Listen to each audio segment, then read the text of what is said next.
Okay. All right. So let's see.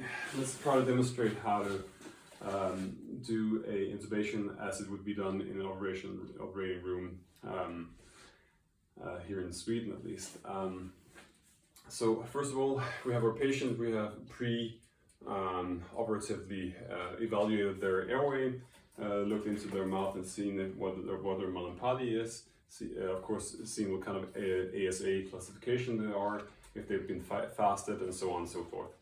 So we jump to the time when we are at in the operating room and are about to induce the patient. So we have monitoring on the patient, usually ECG leads here, here, and here. We have a blood pressure cuff. Depending on what kind of ablation you're going to do, you have to do it. You have to tactically choose which arm you use your you take the blood pressure on, and which, like if you have an orthopedic surgery over here, you need to do everything on one arm, right? So blood pressure and saturation. But when optimally you will have the saturation and the blood pressure on different arms, because if you blow up the blood pressure, then it will for a moment not be able to read the saturation, right?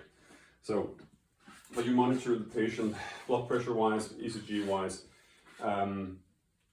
and usually you will have some kind of, if you need to relax the patient, muscle relax the patient, then you'll need to have what you call a TOF, some kind of measure of their relaxation, if it's esmolol. And then once you have a PVK or a peripheral line in the patient, then you're ready to go. And then you will start with pre-oxygenating the patient, and you will set the flow on your respirator or ventilator, so that you have, 6-9 liters maybe, and then you will tell the patient that you're going to pre-oxygenate them, and it might be a bit hard to breathe in this because there's more dead space in this, but it's perfectly normal, and you should just breathe normal. Then once you have the mask that you choose for the patient has to be as small as possible. That's usually the way to go, because that's easier to get a tight seal on the nose, also on the mouth of the patient. So then what you do is that you look at your monitor, seeing if you get entitles, and you specifically look for your FiO2 and see that if the FiO2 is nearly 100, and then you have a tight seal in this chamber, and then you look at the end-tidal O2, and when that is above 80, then you're ready to go, and then you can begin giving the drugs. And this is where there's a difference between the RSI and the normal operating kind of induction, because in the RSI you'll be giving all the drugs at once, whereas you, with the normal operation induction, you'll be giving them sequentially, like in a more smooth manner. So let's say if you're doing the operation bit, now your end-tidal O2 is over 80, then you will tell the patient, now usually you do an induction with some kind of morphine, usually fentanyl or remifentanil, and propofol, depending on the operation and so on, and the method you choose. But you'll start with giving them morphine, and then you'll say, well, now you'll be getting some really strong painkiller, and this will run in. And once that is going in, sometimes you give it even before you're up at 80%. Usually you might be giving it once it's going up towards the 80%, but formally you should only give it when you're above 80. Then when you're above 80 and the fentanyl or the morphine has gone in, then you'll begin giving the propofol. And say, now you'll be giving propofol, try to have some pleasant thoughts, because then usually you'll dream good, and see if you can relax the patient even before by talking with them and making them calm. That will reduce the amount of propofol that they need, and usually make the awakening a bit better and less chaotic. and you'll say to the patient that it will hurt up in the arm because propofol may give us a small like sunburn kind of feeling up in the arm once it's being given. And the onset is around 30 to 90 seconds. They'll usually start to feel it around then. Once it's going in, you'll look at the monitor and you'll look for the tidal volumes, and see how they're going. And you'll see that to begin with, they will get bigger respirations usually, and then they will get smaller and smaller, and then they will stop totally. So and their breath will become more and more shallow. Once this breath is almost gone, then you will look at the chest and see, okay, either at the monitor if you have it, or at the chest, and see if they're done breathing. And if enough time has passed, then you'll ask, can you open your eyes please? Or can you take a deep breath? And if there's no response, then you will check for the ciliary reflex. If there's bilateral ciliary reflex, if that is absent, then you'll look at the eyes and see if their pupils or their eyes are centered. And if they are, then you will just tell them, because you never know how aware they are. You will speak with them and say, I'll hold you under your chin, and then you'll get the sniffing position for the patient. You will do some kind of chin lift. Either you do a bimanual, usually using this grip. You can use the double CE grip, but this is usually more useful and much easier because you're using the right muscles at the hand to do it. But if you're alone, you'll use the CE grip, having usually just needing just a firm grip under the chin, not in the soft spots but the hard spots here, and then pulling back. And then usually you can kind of get a tight seal with your C grip, and then you can blow in tidals and see if that works. If that works, meaning that you have end tidals and it's easy to back them, then it's good. Then you will give the sign to the nurse to give the muscle relaxant if you need to do that. But if it's not good yet, then you'll have to get them into a better position, because if you keep blowing air into them and it's not ending up in the lungs, then it's ending up in the stomach. So you really need to be careful and position them good here. Next step here is then, once you get end tidals, it's easy to back. Okay, good. Now I can begin giving my muscle relaxant. And depending on what kind of, there are two muscle relaxants. You can either use socks or silocurin, or you can use rocuronium or esmorone. So if you use if you use socks, then they will get twitches, starting from a few seconds and lasting maybe half a minute, maybe 60 seconds sometimes. And if you're using esmorone, then you'll be using the timer, and usually you'll time for 90 seconds, something like that. Some people say 105 seconds, but 90 seconds is what I've been used to. And then you will back them, gentle backing with the tidals that are appropriate for them, meaning 6 milliliters per kilo, 6 to 8 milliliters per kilo, or you can just check out the tidals that they were breathing with before, and then you'll try to give those tidals. And as you're doing this, as you're switching to backing the patient, you need to switch on the, I can never remember the name of this, but just like a dial that you have to turn on every respirator or ventilator, so that so that air can go into the patient. And that's important that you turn this. And once you turn it up, maybe to 20, then you can turn it down as you go, and it's become easier to back them so that less air will go into their stomach. After 90 seconds, you will be ready to do your intubation. If you're doing an LMA, then you don't have to wait. If you're doing an LMA and you're not doing a relaxation of them, then you can just, after you know that they're easy to back, then you just put in the LMA at this point. And the LMA would be get them into sniffing position, and then getting up and giving them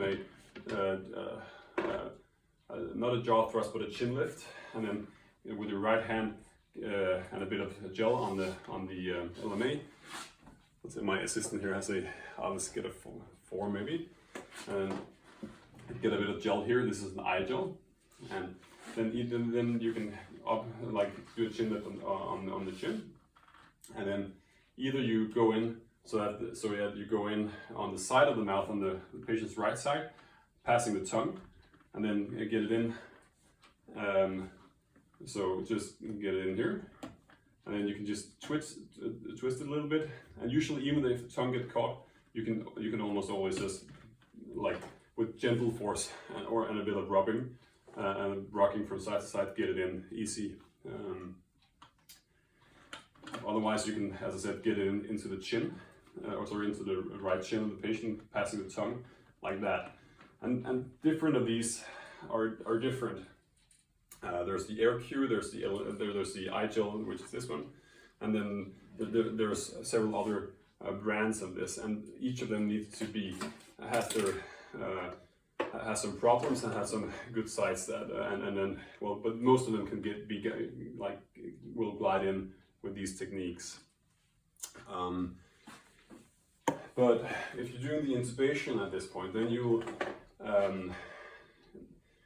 during these 90 seconds, you'll almost always just take a blood pressure, because if you need to, if the blood pressure has dropped with a MAP below 65, or if they're sitting up, a MAP below 80, then you'll need to give them some kind of drug. And you can either give them ephedrine or phenylephrine, or of course you can give them all kinds of other vasopressors. But specifically for the vasoplegia that the propofol is inducing, you'll usually get ephedrine. If they're not if they have sympathetic adrenaline part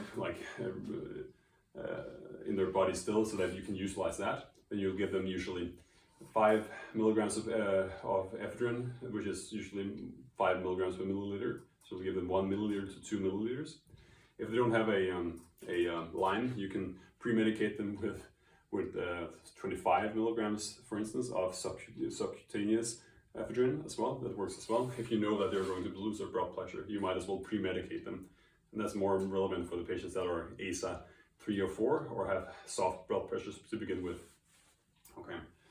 Phenylephrine is good if they are tachycardic, or if they have sympathetic motion going on already, then phenylephrine is better, and it will induce bradycardia, whereas ephedrine will induce tachycardia usually.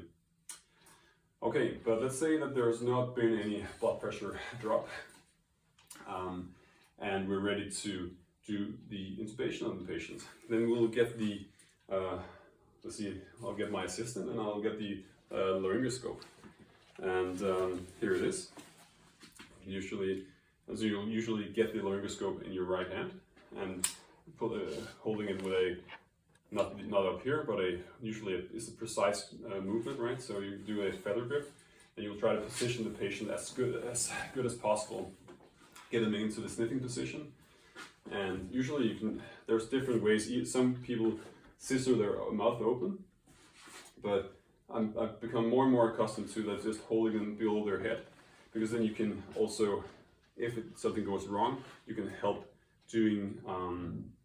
You can you can lift the head and do other maneuvers to optimize your position.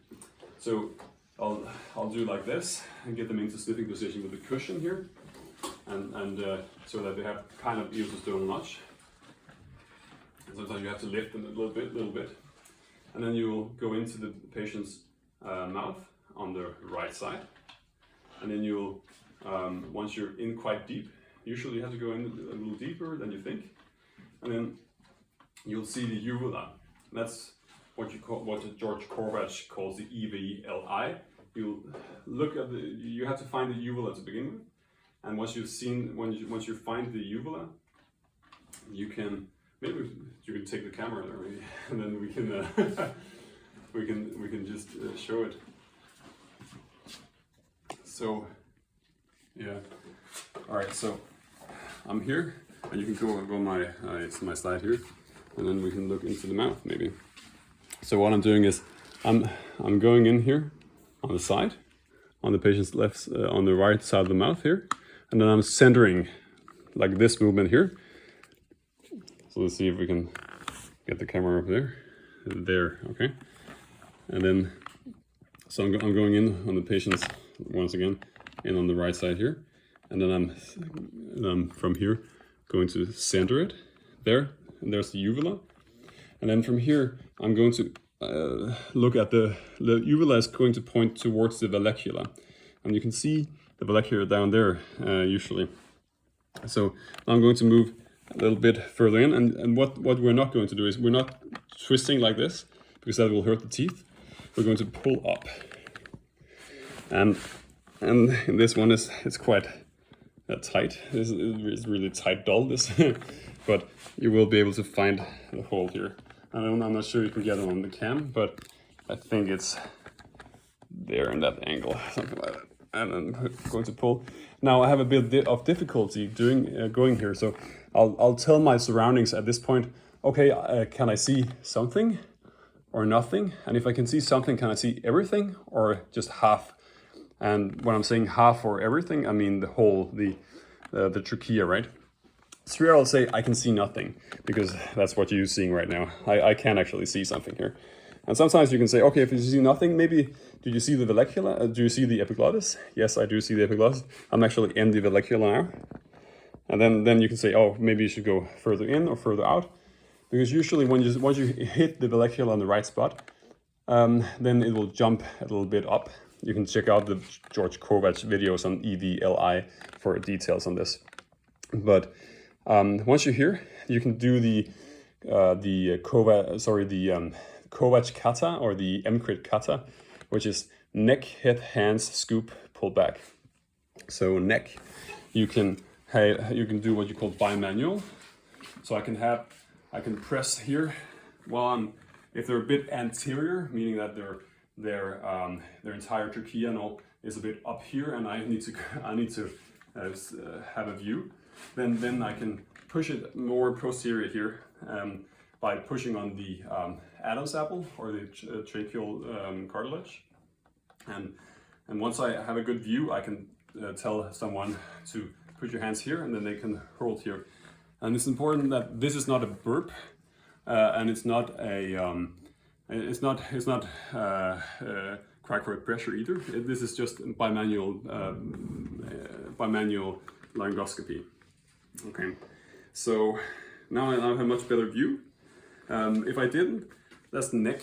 The next one is head, meaning that I will lift the head. And Kovacs says you can have different towels that you can put under the head, so you can easily just lift the head like that. But otherwise, you can do it with your hand here. That's why I like to have my hand on the patient's head. Then you can lift it during the procedure. So that's the neck and head, so that they can go into the sniffing position easier. Neck, head, hands. Hands, I'm never used here in Sweden, but Weingart talks about using both hands to really pull the patient up if they're really heavy. But usually this is not a heavy procedure. There is some muscle involvement in there, but it's usually more precision procedure. So if you need to use a lot of force, usually it's because you haven't positioned the patient right. So you need to do better next time of positioning them better if you need to use your hands all the time. That's neck, head, hands. Scoop and pull back are both things related to video laryngoscopy. So optimally, we would be using, especially someone like me who's not an expert in this, we would be using video laryngoscopy instead of direct laryngoscopy. And this blade is called a Macintosh blade, a C blade. C for Mac in touch. The other blade, which is straight, is called Miller. It's usually used for children. And then and for video laryngoscopy, you have a C blade, but you also have something called what you call a D blade, which is hyperangulated. So when you use a video laryngoscope, either you use the same technique as I just showed you with a C blade, and then you just have you go into the patient's mouth, and then you'll just look at the screen. Once you're in, you can look at the screen, and then you usually see and everyone else in the room can see, and then they can kind of come up with a plan of what to do if you're stuck. The hyperangulated blade, there you go straight into the mouth instead of on the side of the mouth. You go straight into the mouth, and then usually you get a great view, and you will oftentimes also get a great view with the Macintosh blade. But the scoop and pull back thing is that oftentimes you'll get such a good view, especially with the D blade, that you're so far in that you cannot actually go in with your bushi or anything like that. And Weingart has something called the Kovac sign. That is, if you see the tracheal rings, a bit of white on the screen beneath the vocal cords, then you're too far in and you need to pull back to be able to actually pass the tube. So that's what pull back is. And scoop, I can never remember what scoop is. I never used it, but maybe I should go back to the video to check that out. You can also check that out, the Kovac Kata. Okay. So let's say that let's see if we can get all the way in here, and let's see. All right, so I'll always, once I'm going in, I will always like look at the hole. Once I have a view of the hole, I will not remove my sight from the hole, and I need my assistant to give me a tracheal tube. Exactly. So yes, I can see everything now. I need my assistant to get a tube. Thank you. And optimally, I've checked the cuff before. And then I'll go in on the side of the mouth. I'll go in like this, and then I'll go in like this. See, like this, and then I'll turn it. Look at that, it goes up. So you go in like this on the side of the mouth, and then I can turn it, and then it goes in. So usually I go like that. So I'll go in like that, turn it, and then usually it goes in. And it just has to go right in. These, there's like two, let's see if we can show it here. These two here, these need to go between the vocal cords. This is what you're looking for. It has to just, the vocal cords lying here, that's where it is. All right, let's try again here. In here, center, pull up. I have a good view. I go in, and then I just pushed in there. All right, and sorry I did that a bit quickly, but now I'll be really careful when I'm going out not to hit the teeth. And then I'll still with my right hand hold this. I'll switch hands, and because I have my respirator over here, I'll now see if there's end tidal. Sorry, I'll say to my assistant, cuff please. They'll cuff it, and then I'll use this. I will put this on, and then I'll see if I'll check for end tidal. I'll give it a blow, and it feels good. There might be fog on the tube. You will see end tidals, and then you'll fasten it. You'll either ask your assistants for tape, or you can do it yourself. And usually you have some kind of gadget that will hold it in place here. So let's see, in Swedish it's called the moose, älgen. So you just put it here on the moose, and then now you'll focus on the machine. And the machine bit of this, I might go through in another lecture, but in short, you'll check for the inspiration, the titles. The titles need to be good.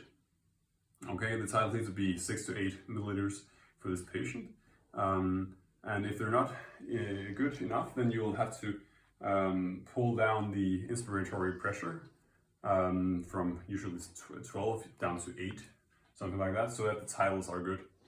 Then you will have to check the blood pressure, of course. You can do this in an ABC fashion. Now I'm just doing a bit random, but it will be better to do the ABC fashion. But you'll check that out. You'll take the titles out. You will check the leak out. There shouldn't, when you're doing an intubation, there should be minimal leak, maybe 20 or 30 milliliters at most. If there's too much leak, you usually can hear it. And you will check the cuff. You will check if the pressure is good enough. If the pressure is good enough, then maybe you can pull it a bit back or pull it a bit up. Sometimes it's just leaky, and it's okay for shorter things, but for a longer thing, operation, It needs to be almost perfect often. The longer the operation, the more perfect it has to be to begin with. If it's an LMA that you put in, then there will be a leak, and more leak will be acceptable. And sometimes it needs to be more sedated, sometimes you need to use another LMA, sometimes you need to make it, you need to use a bit more time with the LMA because it has to create fog around it, and so it sucks, the vacuum effect is better on it. It depends. Then you look on the screen as well on the compliance, right? The compliance of the lungs, whether you have basketball lungs, which is like blowing into the basketball, then you have a low compliance. You need every amount of pressure you push in will create every amount of volume you pull in, push in will create a high pressure, as opposed to if you have good compliance, a high compliance, or beach ball lungs. So if you have basketball lungs, like really hard to pull in there, push in air, then you need to do something about the compliance. Usually, if it's above 30 or 40, it's acceptable. If it's below 20, then you have to do something about it. There's different recruitment methods to utilize here, and different people do it differently. But you need to do some kind of recruitment maneuver to get the compliance up, especially if you're doing something in the abdomen, because then the compliance will go down later on. I forgot to say, once you are in, you will pull down the flow, and so that there's just a bit of flow. You will, if you need to use gas, sevoflurane, then you'll pull up the gas and check that the MAC is working, so that they're growing up in MAC, and you're not doing a propofol sedation, but you're using usually gas in the operating room, and yeah, then there might be a third thing you need to do there. Sorry. All right. And then you're actually kind of done. Then if the monitor, if all the monitor things look good, and the blood pressure is good, and like the A, B's, and C's are good, then you're kind of ready to just get on with the operation. Yeah, just a few things I forgot to mention. One thing is that once you're doing your back meldvasking, it's really important to be able to use your body weight so that you're not being really tense. You need to find some kind of way that you're relaxed and using your body weight, because you need to be doing this sometimes for hours and hours, or at least tens of minutes. So you need to be relaxed, and it comes with experience, I'm told. All right. Once the patient is going to wake up, there's once the operation is done, everything during the operation is all about foresighting. Is it going to be a bit more painful? Then you're going to expect a bit of higher blood pressure. Then you might go up a bit up in the MAC, or you might give a bit more fentanyl and so on. It's all about expecting what is going to happen, and then kind of being one step ahead of that, and having drugs for every scenario that is going to happen. Once the patient it's done with the operation, then you're going to hopefully the surgeon is going to say, oh, now we're going to stop the operation, or we have a quarter of an hour left, or something like that. And then you're going to say, okay, now I'll begin to do my descent, sort of. I think of it like airplanes, first going up, flying, then going down. Now we're going down, and we'll usually do a few things there. We'll give them PONV medication, we'll give them fentanyl. The more fentanyl you give them, the longer the wake up period will take. So there's a balance there. But we give them some kind of painkiller usually. You will make sure that their relaxation is out. Or if you're using Esperone, you usually have to give them I think it's called Bridion, like the antidote, so that it gets out of the system. And then you will start gassing them down if you're using gas. So you start to gas them down, and once and then they're just going to become more and more superficial in their sedation. And you'll have to time this with the surgeons, of course. And then at some point you will be standing here with a tube, and you might be there on the machine still, and you will have them. You'll be waiting for them to wake up, and you will try to say to them really roughly, like not roughly, but clearly, like, "Hey, wake up! The operation is over." And three things has to be there, or two or three things have to be there for them to, for you to be actually to be able to drive to pull the tube. They have to be bothered by it. They have to be conscious enough so that they can hold your hand or squeeze your hand at will if you ask them to, and they have to breathe themselves. Those three things, and then if they have two of those three things, it's usually all right. Depending on the risk of the patient, you need all three or maybe just two of them. Okay, and then once that's done, you remove the tape, and remember, and you can use, you have to uncuff. So you'll uncuff, or you can just pull this out.